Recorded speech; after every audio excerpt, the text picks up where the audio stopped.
नमस्कार दोस्तों, मैं हूं राजीव और आप देख रहे हैं अमानत नॉलेज।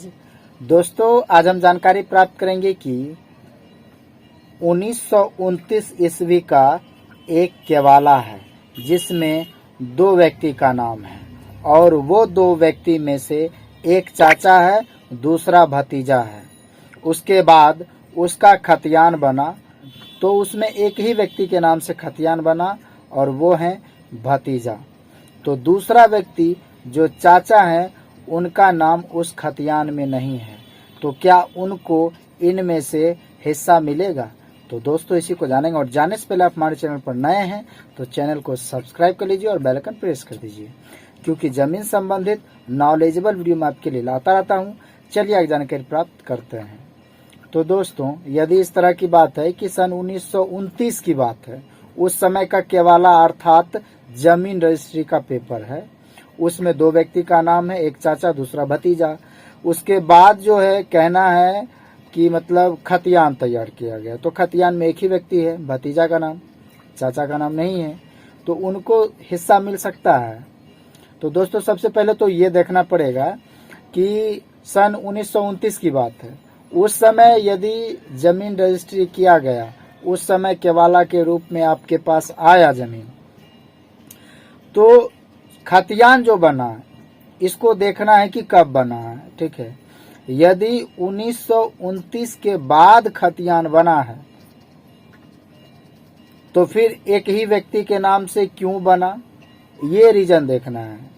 ठीक है, क्योंकि होता ये है, यदि मान लीजिए हम दो व्यक्ति मिलकर एक किसी जमीन को खरीद लिए, ठीक है, और उसमें से एक व्यक्ति हो सकता है कि अपने हिस्से का जमीन वो बेच दे, तो उसमें शेष जो रह जाएगा वह दूसरे व्यक्ति के जमीन रह जाएंगे। तो एक व्यक्ति का तो जमीन निकल गया, तो अब जब सर्वे किया जाएगा तो सर्वे उसी एक व्यक्ति का किया जाएगा और उसी के नाम से खतियान बनेगा। तो इसके लिए सबसे पहले आपको ये देखना है कि 1929 के बाद यदि सर्वे हुआ है और खतियान बना है तो वो जो एक ही व्यक्ति के नाम से बना है तो क्यों बना है, इस चीज को देखना है। तो पता करना है कि कहीं चाचा जी जमीन अपने हिस्से का वो बेच तो नहीं दिए।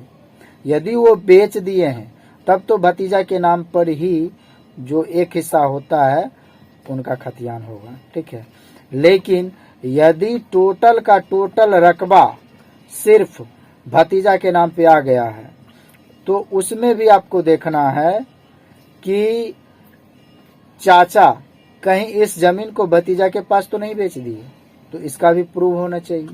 यदि ये सब कुछ नहीं मिलता है और टोटल का टोटल रकबा भतीजा के नाम पर है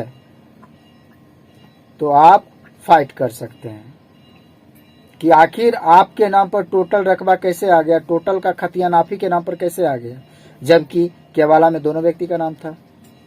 तो यदि आपको वो कुछ प्रूफ दे पाते हैं कि नहीं, आप मतलब चाचा जी ने मेरे पास बेचे या भी फिर किसी न किसी रूप में मुझे दिए और तब जब सर्वे हुआ तो टोटल जमीन मेरे कब्जे में आया, मेरे नाम पर हुआ, तो मैं खतियान बनाया।